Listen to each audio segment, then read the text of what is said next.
Olá, amigos, sejam bem-vindos aqui ao canal do Henrique Brasil, canal ME com Henrique Brasil. Olha, eu tenho pesquisado, tenho analisado aqui, tenho buscado informações a respeito de muitas coisas, principalmente relacionadas a OVNIs, né? E também, claro, a alienígenas, e tenho acompanhado pelo Reddit ali, pelo Reddit, né? Muitas coisas. E surgiu lá mais um assunto que está mobilizando ali toda a comunidade, que seria o relato de um biólogo molecular que foi contratado aí por uma empresa de segurança nacional americana para estudar exobiosféricos organismos, EBO, né, que seriam corpos alienígenas. E é um texto extenso, então se você tem curiosidade, é um texto que realmente fala muito, é um texto muito interessante. Eu estou disposto a trazer todo o conteúdo dele para você aqui, tá? É um texto bastante extenso. Então, se você tem interesse, tem curiosidade de saber sobre esse assunto, aqui tem muita informação, informação que bate. Informação que, de fato, faz sentido, tem fundamento, tá? Muitos termos técnicos vão ser utilizados, certo? Mas vai ser falado aí sobre todo o organismo dos EBOs, né? Todo o organismo dos EBOs. Genética, transcrição e tradução e expressão de proteínas, anatomia macroscópica, aí fala de todo o organismo, né, dos EBOs, sistema biológico. É bem extenso o texto, tá? Então, se você quer saber a respeito desse assunto, tá no vídeo certo. Não esquece de deixar o like aí. Vou narrar aqui conforme foi apresentado.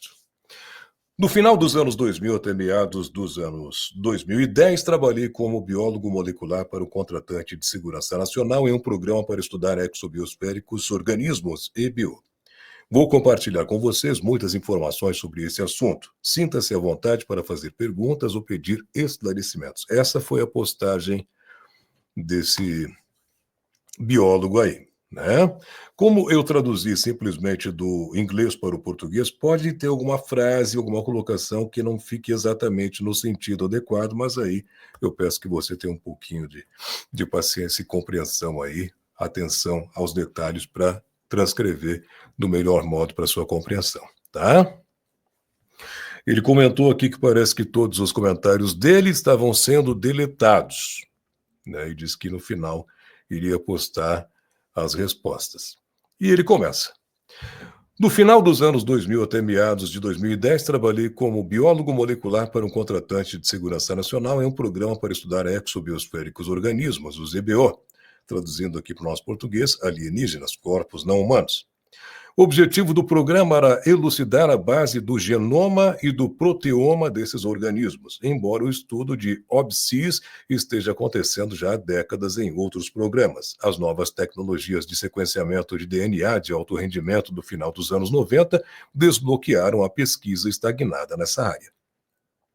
Desde então, vários avanços levaram a avanços significativos em nossa compreensão do genoma e do proteoma desses seres. O que aprendemos até agora nos permitiu delinear algumas perspectivas desconcertantes sobre nosso lugar neste universo. Resumidamente, descobrimos que o genoma EBO é uma quimera de genomas de nossa biosfera e de uma desconhecida.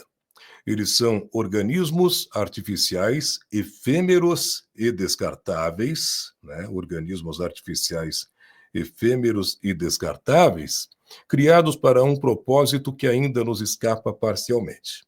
Vou comprovar minhas declarações após uma breve introdução, ele colocou aqui. E aí começa, né? Deixa eu desconectar tudo aqui do meu PC, senão o pessoal fica me chamando. A razão para revelar esses segredos é bem simples.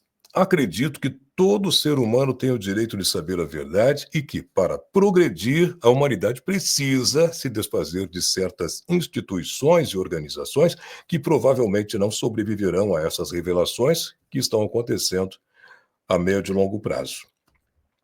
Estou ciente de que terei muito pouco impacto a esse respeito, mas ainda acredito que pequenos vazamentos são necessários para quebrar a represa de desinformação sobre esse assunto. Quando os governos finalmente revelarem esses segredos, sem dúvida haverá uma reviravolta social. Mas, na minha opinião, disse ele, quanto mais esperarmos, pior vai ser.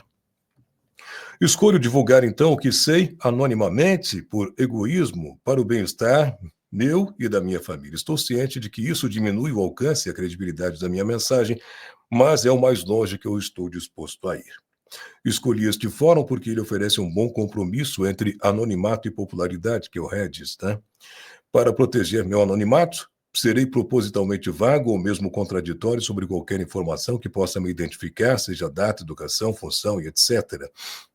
Vou até introduzir pistas falsas a esse respeito. Quero deixar claro que qualquer informação relacionada ao assunto da pesquisa não será tratada dessa forma. Então, os assuntos que ele vai falar sobre as pesquisas são os assuntos todos no fundamento da credibilidade, tá? Então, ele vai contar tudo. É isso que ele quis dizer. Vou falar tudo.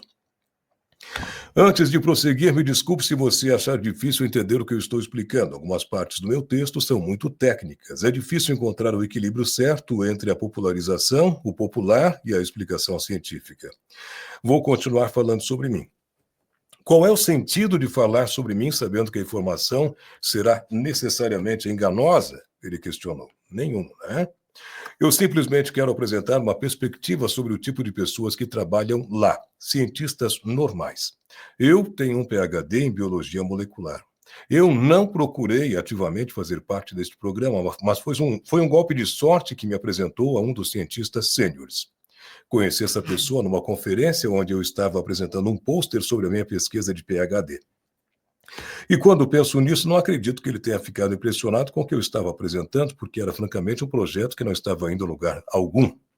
Eu acho que era o aspecto mais importante de uma vida profissional, a atitude e a facilidade com que você faz conexões. Pouco depois, me formei e recebi uma ligação dessa pessoa me oferecendo uma posição. Na época, tudo indicava que eu trabalharia, aliás, em um laboratório comum.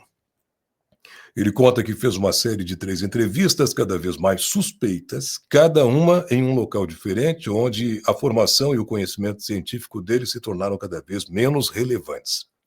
A primeira foi com 2 dos cientistas sêniores, a segunda e a terceira com pessoas que nunca mais ele viu e que, obviamente, não estavam interessadas em ciência. Algum tempo depois da entrevista, pediram para ele ir num quarto local, num outro lugar, onde o que parecia ser um advogado corporativo que se apresentava a ele, um NDA. Ele fez questão não apenas de explicar cada detalhe, mas também de que ele entendesse a consequência de não respeitar o contrato. Ele disse aqui que as primeiras semanas de emprego foram de longe as mais memoráveis, embora ele tenha passado a maior parte do tempo numa sala de arquivo deprimente. Ela consiste quase exclusivamente em ler sobre o assunto do estudo e nos atualizar. Não há um Wikipédia secreto ou mesmo um livro de referência para se guiar. Há apenas relatórios secos, memorandos, apresentações, procedimentos e SOPs. Esses documentos são quase exclusivamente sobre biologia dos EBOs, dos corpos, dos organismos, né, não humanos. Mas também há alguns que tratam de outros assuntos, como sua alimentação, sua religião ou cultura. Não havia documentos sobre sua tecnologia. Bom, se fala sobre religião ou cultura, imagino que eles devem ter estudado, né, EBOs vivos. Como mencionado acima, o objetivo do projeto é obter uma melhor compreensão do genoma e proteoma do EBO. Para atingir isso, uma equipe de cerca de 20 cientistas, 4 cientistas sêniores e um diretor foi envolvida. Os cientistas, como eu, tinham como principal responsabilidade realizar o trabalho técnico. Como cada cientista tinha, até onde sei, um PhD, todos nós éramos um tanto super qualificados para o que é, em última análise, um trabalho de técnico. Os cientistas sêniores, que fazem uso total de seus diplomas, de todas as suas qualificações, tinham a tarefa de projetar os ensaios e tinham uma responsabilidade de supervisionar os trabalhos. Eles também eram responsáveis por treinar novos funcionários e às vezes até vinham para fazer o trabalho técnico. O diretor, é claro, era a pessoa responsável que ditava as prioridades aos cientistas sêniores. Ele raramente estava ali, e as poucas vezes em que estava era para participar de reuniões. Além da equipe científica, havia seguranças trabalhando para um subcontratado ou outro. Não havia equipe de apoio, como zeladores ou trabalhadores de manutenção. Os cientistas eram responsáveis por esse tipo de trabalho. Além disso, restrições logísticas garantem que cada cientista seria capaz de realizar qualquer atividade técnica. Muito bem. O laboratório em si está localizado em Fort Detrick, em Maryland, em um prédio usado para pesquisas biomédicas legítimas. As operações clandestinas são realizadas em uma parte restrita do porão, fora da vista dos trabalhadores regulares.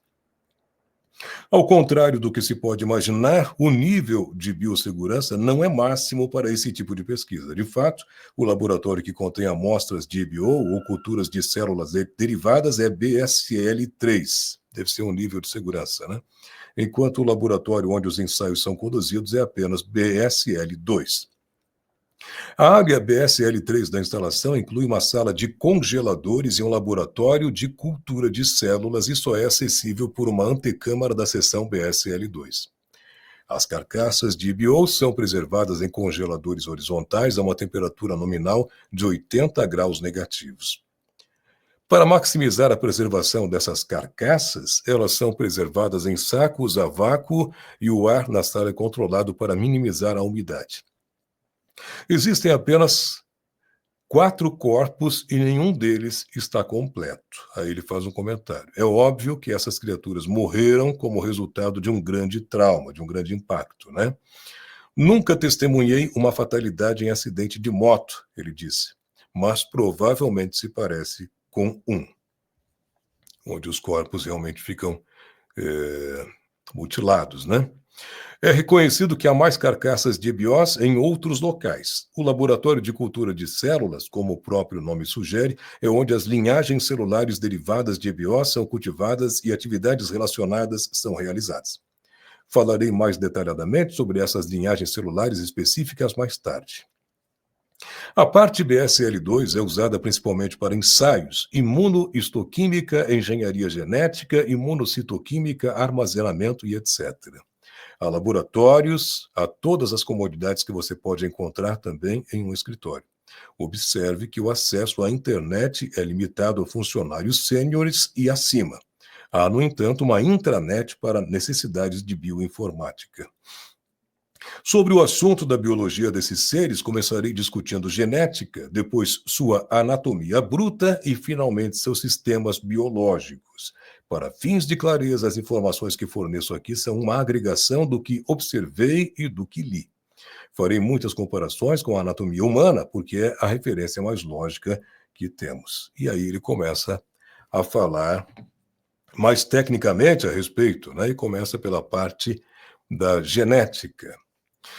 Primeiro, gostaria de discutir a genética deles. A genética deles é como a nossa, baseada no DNA.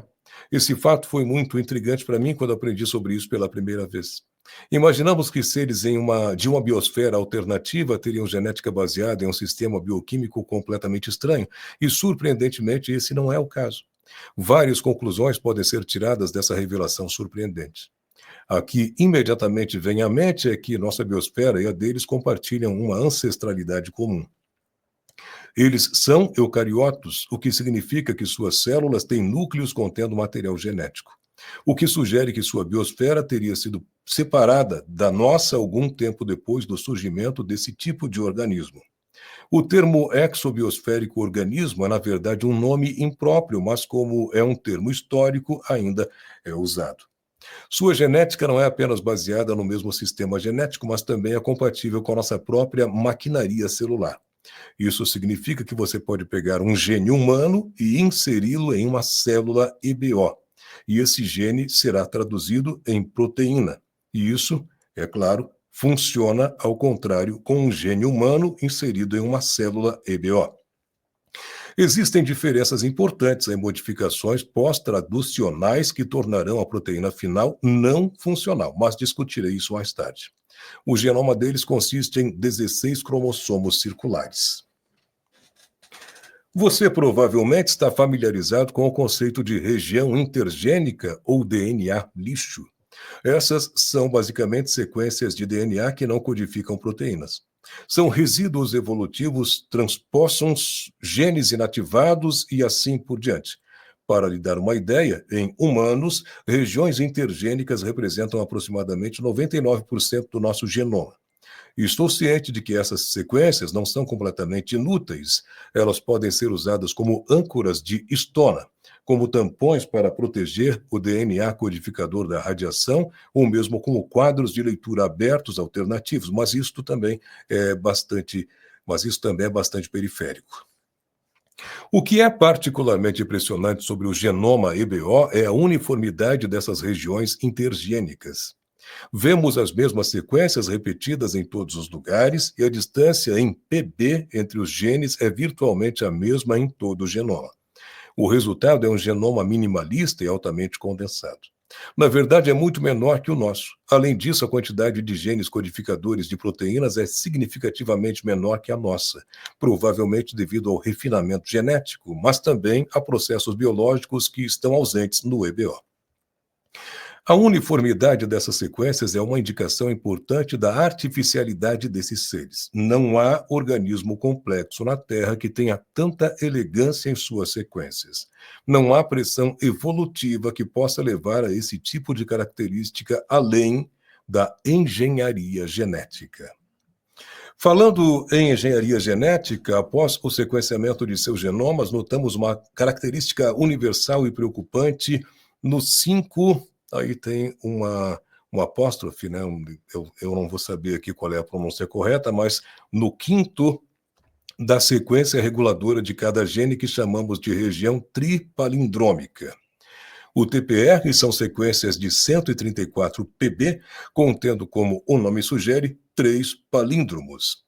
Em genética, um palíndromo é uma sequência de DNA que, quando lida na mesma direção, fornece a mesma sequência em ambas as fitas de DNA, né? Eles servem tanto como uma bandeira quanto como um sítio de ligação para proteínas. Os 3 palíndromos no TPR são distintos um do outro e foram poeticamente chamados de 5º PTPR, MTPR e 3TPR.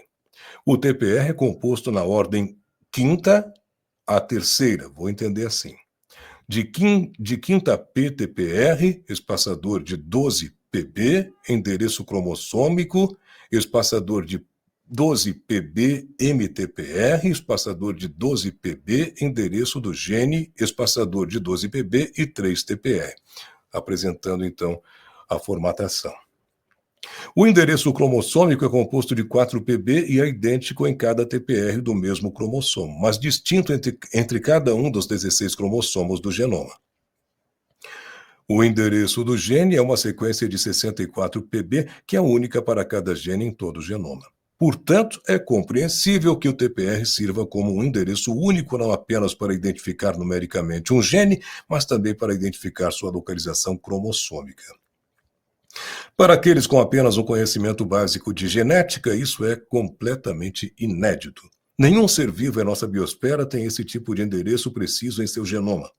Mais uma vez, a presença do TPR não pode ser explicada pela pressão evolutiva, mas apenas pela engenharia genética em uma escala genômica.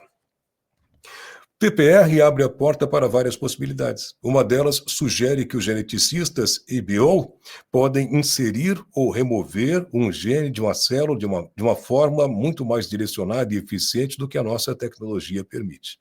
Nenhuma proteína foi identificada no genoma EBO que interage com o TPR.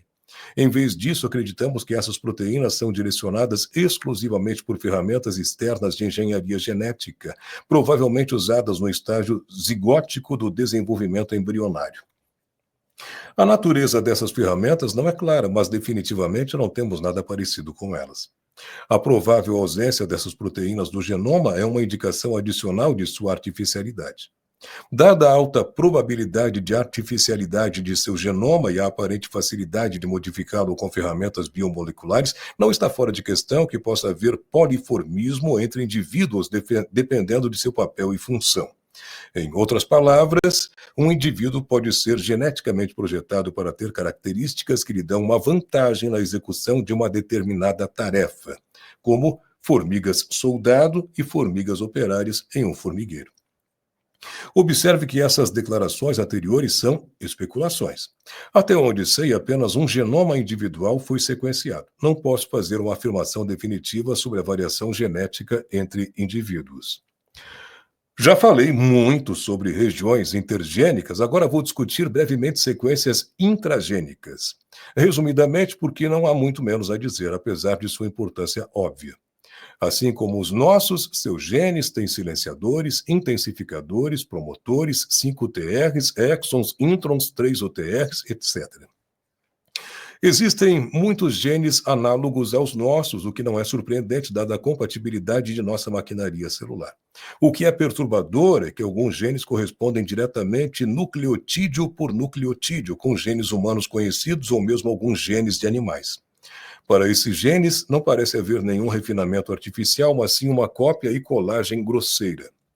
Por que eles fazem isso? É nebuloso e ainda sujeito a conjecturas. Existem também muitos genes que não são encontrados em nossa biosfera, cujo papel não foi identificado. Encontrar o propósito desses novos genes é um dos objetivos do programa. Gostaria de ressaltar, antes de prosseguir, que essa heterogeneidade de genes de origem conhecida e desconhecida é uma prova inegável da artificialidade dos EBOs. Para concluir com a genética, o genoma mitocondrial, na época em que eu trabalhava lá, ainda não tinha sido sequenciado. É seguro assumir que esse genoma também seria simplificado e possivelmente teria alguma versão de TPR, certo? Aí, a gente entra aqui no item transcrição e tradução e expressão de proteínas, onde ele fala assim. Apresentei brevemente as diferenças nas modificações pós-traducionais entre humanos e EBO. Isso não é nenhuma surpresa, pois frequentemente vemos a mesma coisa entre diferentes espécies aqui na Terra. Obter uma proteína viável a partir de uma sequência de DNA é um processo complexo que envolve centenas de intermediários de proteína, cada um com um papel preciso e essencial. Uma pequena variação nessa linha de montagem pode levar a irregularidades funcionais no produto final. Portanto, não é surpresa que haja contratempos ao longo do caminho quando as primeiras tentativas de transfecção do gene EBO falharam em produzir a proteína funcional desejada em linhas celulares humanas. Felizmente para nós, o trabalho do que imagino ser outra equipe em outro local levou ao desenvolvimento de uma linha celular EBO chamada EPI-G11, derivada de tecidos epiteliais. Com essa ferramenta em nossas mãos, fomos capazes de transfectar e superexpressar proteínas de interesse para eventualmente purificá-las e estudá-las. Para sua informação, usamos um sistema de entrega de balística biológica, também conhecido como arma genética, para nossas necessidades de transfecção, porque outros métodos não são muito eficazes com células dessa linha. Por exemplo, os vetores virais testados não podem ser internalizados pelo EPI-G11 e a lipofecção é muito letal. O EPI-G11, como a maioria das linhagens de células eucarióticas, entra em uma fase de crescimento exponencial quando exposto ao soro fetal bovino.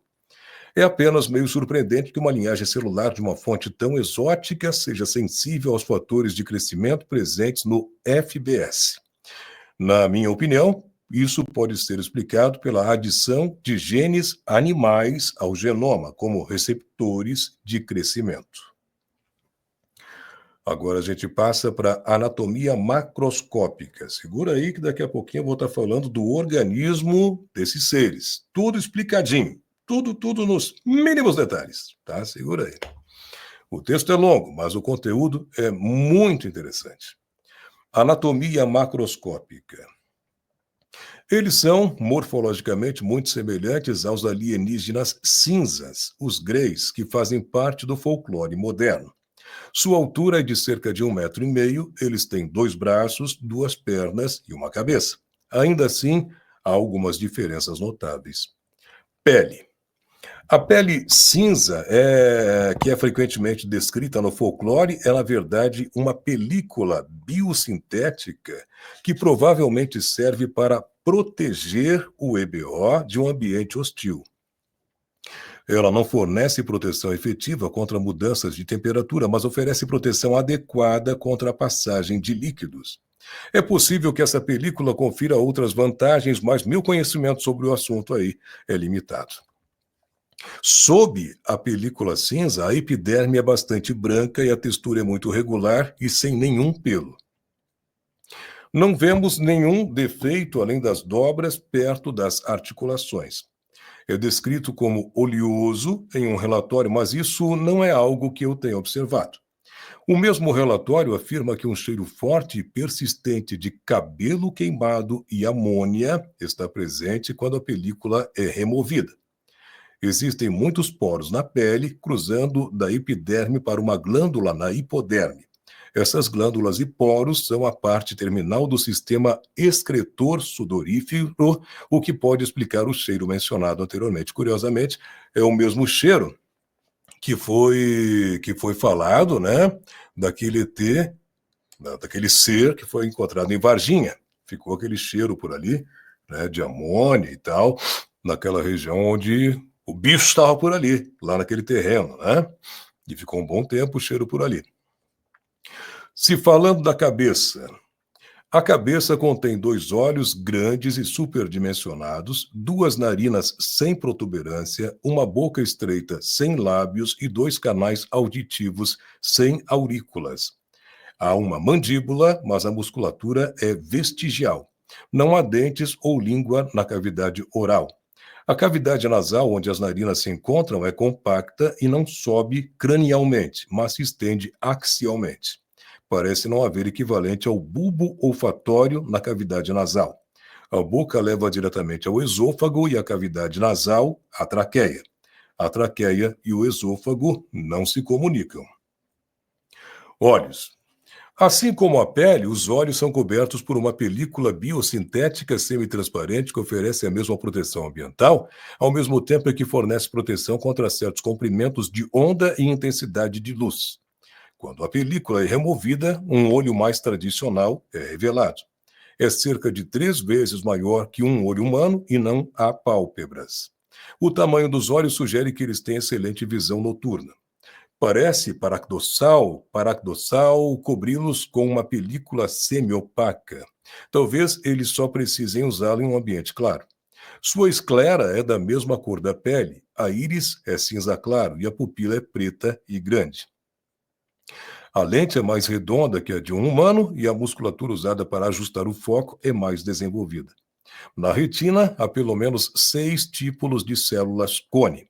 A capacidade de resposta de cada um desses 6 tipos de cone é específica para uma faixa de comprimento de onda, com um mínimo de sobreposição entre si. O resultado é um espectro visível mais amplo.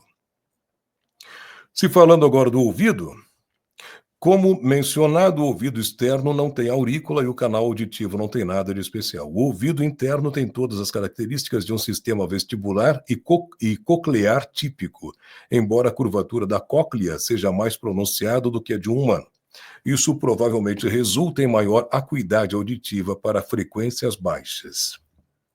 Se falando do cérebro, é tetrasférico, ou seja, composto de 4 seções principais. As seções são separadas por fissuras transversais e longitudinais e são conectadas ao lobo central, que atua como tronco cerebral e cerebelo. O volume do cérebro é cerca de 20% superior ao de um homem da mesma estatura. Ele tem um nível de girificação muito mais pronunciado do que um humano médio. Além disso, a proporção de células gliais para neurônios também é ligeiramente maior do que em humanos. É importante mencionar a presença de nódulos no lobo central. A análise histológica dessas estruturas revela uma espécie de circuito biológico intrincado. Especula-se que esses nódulos sejam essenciais para interagir com sua tecnologia. Consequentemente, determinar o proteoma dessas estruturas é uma prioridade absoluta para o programa. Agora vamos, então, para o pescoço. É longo o texto, né? Mas é muito interessante. Pescoço. O pescoço é proporcionalmente mais longo do que de um humano e, ao mesmo tempo, relativamente fino. Como mencionado, o esôfago e a traqueia são separados. Não há cordas vocais nessa região. Tórax. A musculatura do tórax é subdesenvolvida. Músculos equivalentes ao peitoral maior podem ser vistos. Também podemos ver os músculos trapézio e deltoide. Os esternocleidomastoides são bem definidos. As costelas e o externo são claramente visíveis. Não há mamilos. No abdômen. O abdômen é mais largo que o tórax e se projeta ligeiramente para frente. Não há umbigo. Pelvis. Os ossos pélvicos são aparentes. Não há genitais ou ânus. Mãos e pés. Suas mãos têm 4 dígitos, incluindo um polegar opositor no lado medial. Eles não têm unhas e a textura de suas impressões digitais é composta de círculos concêntricos. Os dedos são proporcionalmente muito mais longos do que os dos humanos. Ao contrário dos nossos, a musculatura dos dedos é inteiramente intrínseca à mão. Em outras palavras, os músculos usados para mover os dedos não estão nos antebraços, mas localizados inteiramente nas mãos. À primeira vista, os pés consistem em apenas 2 dígitos, mas uma necrópsia logo determinou que cada dedo era feito de 2 dígitos fundidos. O dedo medial é marginalmente mais longo do que o dedo distal. Os pés são relativamente mais longos e estreitos do que em um humano. Sua musculatura, no entanto, é vestigial. Já fez um café aí? Fazer um café, né, para acompanhar tudo isso.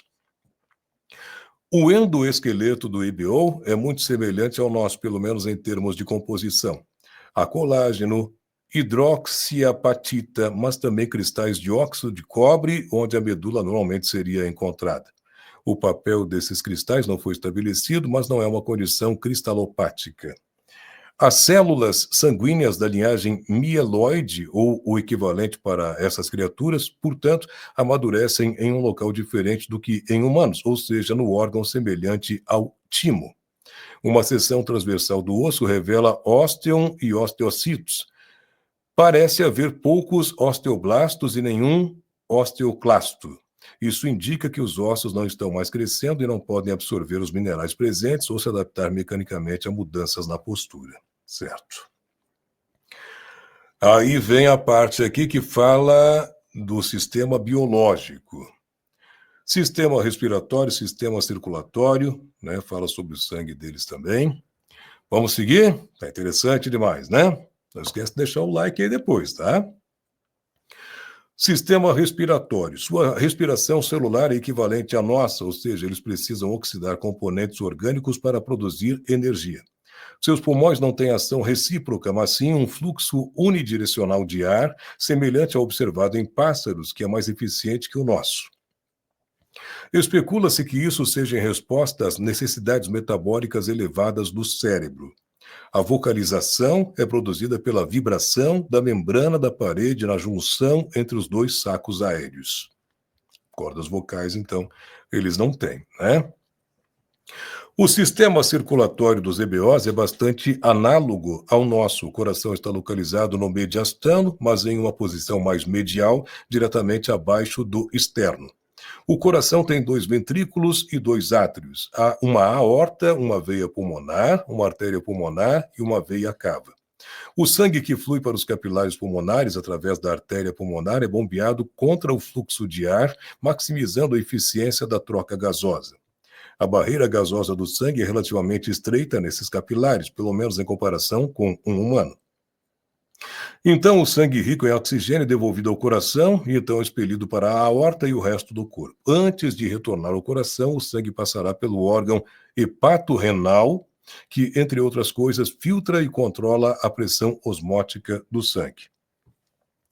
O sangue em si também é análogo ao de um humano. No entanto, a proporção de plasma é muito maior. A albumina está em proporção semelhante, os níveis hormonais são muito menores, os níveis de íons metálicos são muito maiores, particularmente cobre, e os níveis de glicose são significativamente maiores. A cor do sangue deles é acastanhada, dada a maior proporção de plasma e concentração de íons metálicos. No lado celular, há eritrócitos que, além da hemoglobina para ligação de oxigênio, apresentam vários complexos capazes de ligação de íons de cobre. Não está claro qual papel esses íons de cobre desempenham, mas acreditamos que eles neutralizam a amônia do sangue, entre outras coisas. Vários tipos de células com características de leucócitos foram observados, mas não existe conhecimento abrangente sobre eles. As plaquetas estão presentes, mas em proporções menores do que em humanos. Eles têm um sistema de excreção bem diferente também, sistema excreto-sudorífero. Esse sistema é completamente diferente do que eu já vi. Como mencionado anteriormente, não há um grande orifício como ânus ou uretra para se livrar de resíduos biológicos. Em vez disso, há inúmeros pequenos poros na superfície da pele. Há um grande órgão medial chamado órgão hepatorrenal, que atua como rim e fígado e é central para manter a homeostase. Esse órgão é altamente vascularizado e o sangue deve passar por ele antes de retornar ao coração. Sua função é, entre outras coisas, purificar o sangue de resíduos metabólicos. Os resíduos são excretados no equivalente a um uréter que se ramifica em 4. Cada ramo flui em direção a um dos 4 membros e, por sua vez, esses ramos se dividem até que terminem como milhares de poros excretores. A motilidade desse sistema excretor é mediada por um peristaltismo fraco no nível proximal e nos 4 ramos principais. O peristaltismo cessa em torno da primeira junção distal. Como não há ciclo da ureia, a concentração de amônia na saída do órgão hepatorrenal é muito alta. Essa amônia é levada para os poros e dá o odor distinto que mencionei anteriormente. A lógica por trás desse sistema excretor incomum está diretamente relacionada a essa amônia excretada, que permite a termorregulação ao evaporar na superfície da pele. Quanto maior o esforço físico, maior o metabolismo.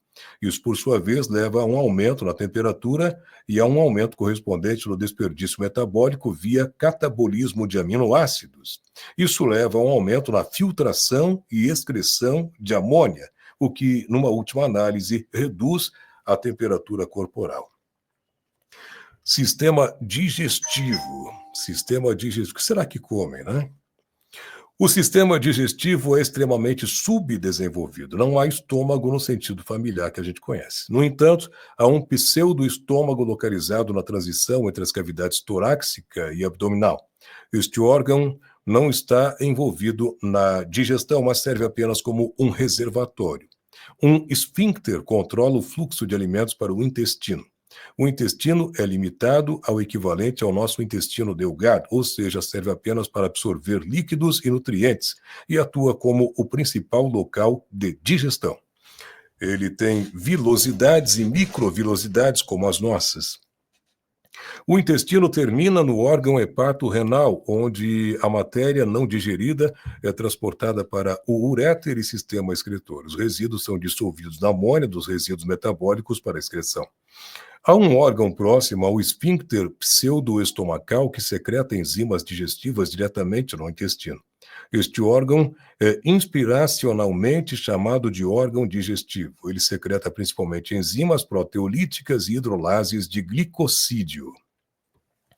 Dada a ausência de dentes, não tem dentes, né? A estreitez e rigidez do esôfago, a ausência de um estômago verdadeiro e a ausência de defecação, acredita-se fortemente que eles só podem consumir alimentos na forma líquida. Supõe-se que, dadas as altas necessidades metabólicas de seus cérebros, esse alimento teria uma alta concentração de carboidratos. Para atender a outras necessidades metabólicas, também deve haver um alto teor de proteína no alimento consumido. Essas duas afirmações são apoiadas pelo tipo de enzima secretada pelo órgão digestivo. Portanto, especula-se que o alimento consumido seja uma espécie de caldo rico em açúcar e proteína, que provavelmente também tem um alto teor de cobre. Dadas as limitações rígidas sobre o tipo de alimento que eles podem consumir, é improvável que esse tipo de criatura possa sobreviver em nossa biosfera sem um suporte tecnológico. Lembra disso. Sistema endócrino. O conhecimento do sistema endócrino é mínimo. Sabemos que as células são receptivas aos hormônios de crescimento bovino. Então, presume-se que certas funções sejam reguladas por tal sistema. Os mecanismos endócrinos são muito complexos e nem é preciso dizer que são mais bem estudados em indivíduos vivos. Sistema imunológico. O sistema imunológico é outro desconhecido. Parece haver um sistema imunológico inato, mas não parece haver nenhuma imunidade adaptativa, pelo menos não semelhante ao que se sabe. Há um órgão semelhante ao timo perto do coração, que é proporcionalmente maior do que em humanos. Este órgão parece ser onde todas as células sanguíneas amadurecem. Algumas células têm características de leucócitos, como granularidade.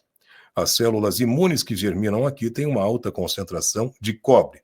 Os receptores de superfície das células imunes inatas ainda não foram caracterizados, então podemos muito bem dizer que todo o trabalho ainda precisa ser feito, de pesquisa, né?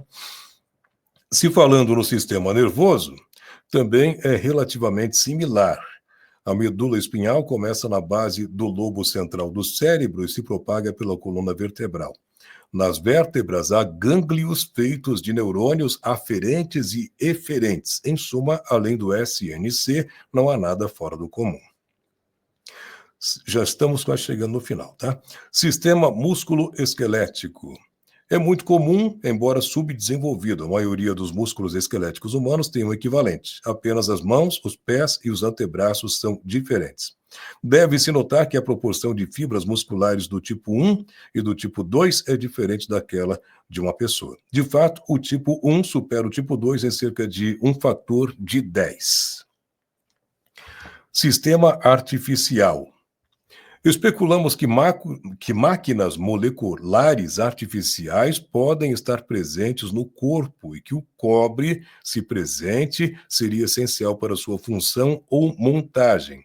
Importante, nenhum AMM foi observado. Eu acho que quando ele fala aqui máquinas moleculares, não é exatamente isso. Tem que fazer aí a transcrição para o termo que deveria ser aplicado, né? Mas, enfim, para que a coisa funcione. Aí mandaram perguntas, né? Primeira pergunta, história incrível, você compartilhou isso com a Comissão Seleta do Senado sobre Inteligência ou com a Aero e tem evidências para respaldar isso?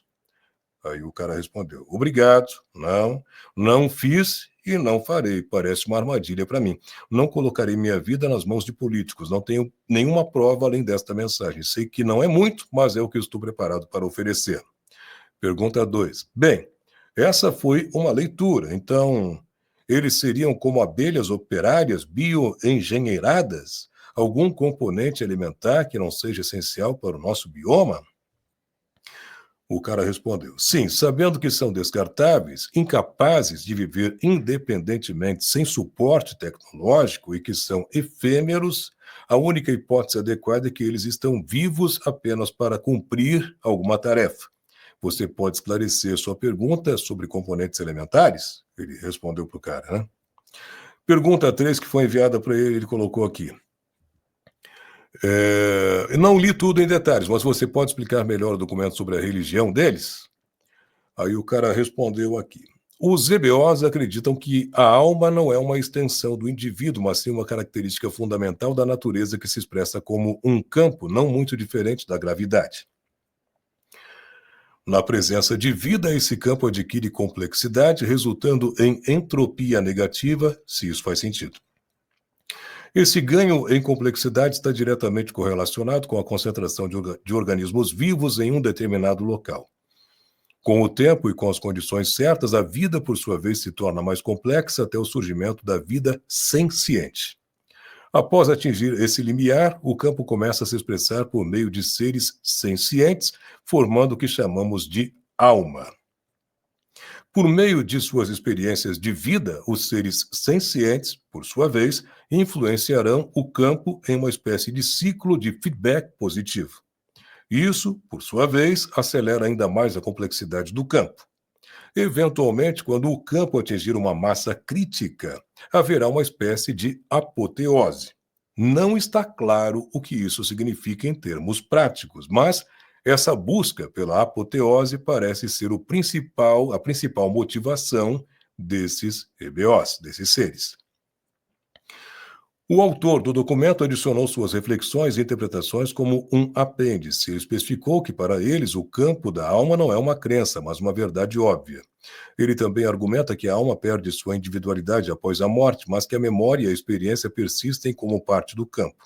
Esse fato influenciaria a filosofia e a cultura dos EBOs, resultando em uma sociedade que não teme a morte, mas que não dá importância ou reverência à individualidade. Essa crença os obriga a semear a vida, moldá-la, nutri-la, monitorá-la e influenciá-la com o propósito final de criar essa apoteose. Paradoxalmente, eles têm pouco ou nenhum respeito pelo bem-estar de um indivíduo. Aí ele complementou. Por favor, esteja ciente de que estou falando de memória de algo que li há mais de 10 anos. Então, leve o seguinte como, analisa e vê se está tudo certinho, se faz sentido para você. Além disso, não sou um filósofo ou um artista. Então, por favor, desculpe minha luta para formular adequadamente os conceitos e minha terminologia seca. Finalmente, observe que esta informação vem de um documento cujo autor estava interagindo diretamente com um EBO. Não é especificado se era um embaixador, um sobrevivente de acidente, um prisioneiro, no caso, o EBO, né? Os meios de comunicação também não foram especificados. E a pergunta 4, que foi mais um comentário, por que ele deixou vir a público a localização do laboratório? Aí o cara respondeu, Instituto Nacional de Biodefesa Batel, está no mapa do Google. Bom, esse é o contexto na íntegra do que foi postado, por esse suposto biólogo que trabalhou nesse projeto secreto aí de análise de corpos não humanos, né? Aí vem alguns comentários posteriormente ao texto, né? E algumas colocações. A partir do horário tal, o OP, que foi o biólogo, né, no caso, deletou sua conta. Eles se recusaram a fornecer verificação de sua identidade ou credenciais. Então, leve esta postagem como quiser, ou seja, analise como te convier, né? Não há como saber nada do que foi dito acima, mas é uma leitura muito interessante. Presumo que não haverá mais comunicações ou respostas neste tópico do OP, que seria o biólogo, a menos que ele crie uma nova conta. Resumindo, tá aí, né? Tá aí todo o texto que foi postado lá no Reddit, que causou aí muita polêmica, está causando muita polêmica, né? Muitas pessoas estão comentando a respeito dessa postagem aí, como mais 2 e 3 aí que foram postados agora há pouco tempo, mas aí já se falando de inteligência artificial, se falando aí de teorias conspiracionistas e tal, né, ligados lá àquele atentado lá na Trump Tower, enfim, né, e esse aqui bem específico aí do contato que os americanos estão tendo já há um certo tempo, né, há décadas, com seres não humanos, né? E o estudo que estaria sendo feito nesses corpos aí mencionados, que provavelmente foram recolhidos, resgatados de algum acidente com alguma nave, tá?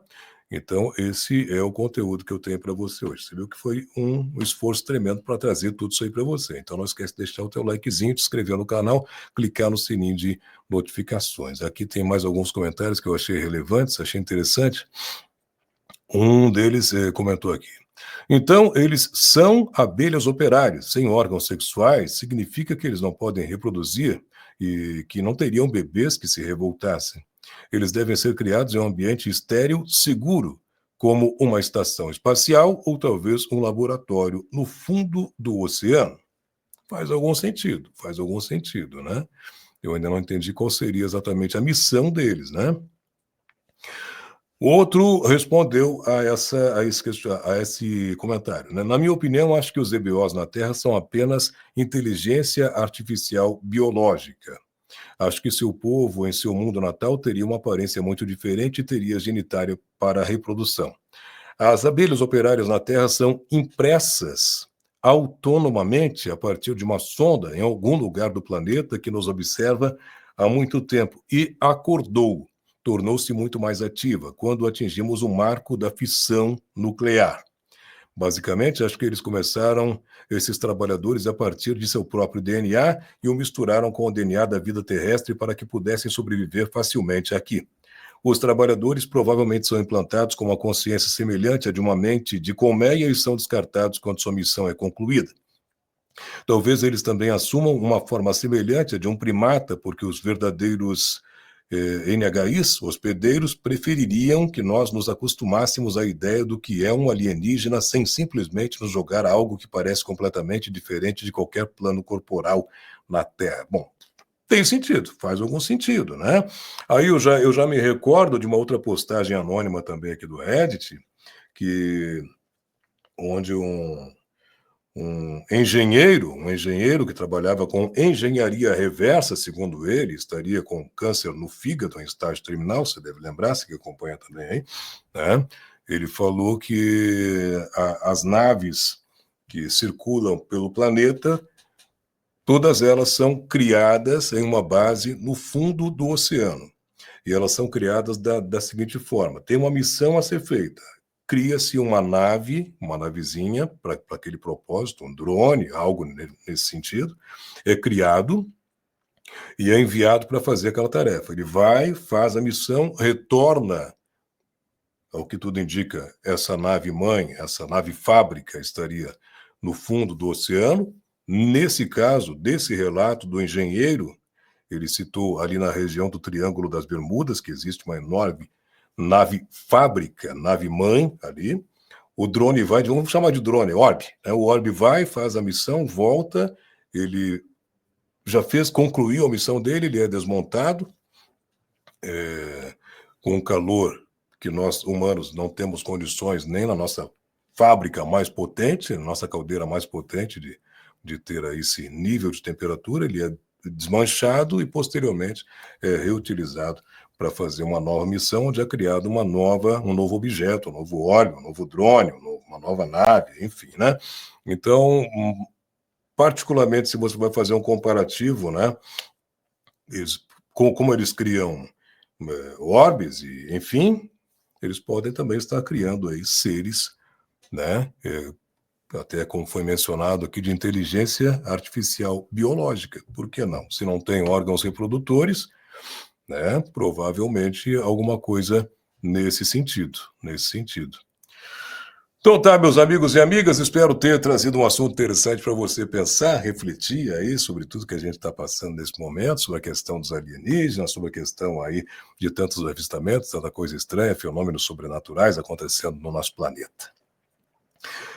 Espero que você possa colaborar comigo, tá? Deixando aí o teu like, deixando o teu comentário falando a respeito. Eu sei que o texto foi longo, para quem não tem esse desejo, não é tão afoito em saber, né, os detalhes, pode ter sido um texto chato, você pode não ter...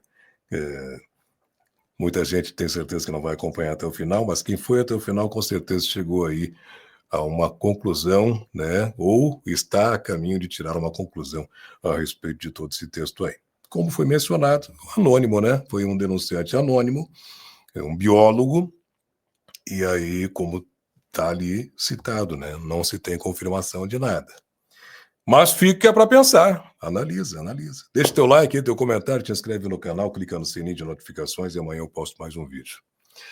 Forte abraço, tudo de bom para ti e até mais.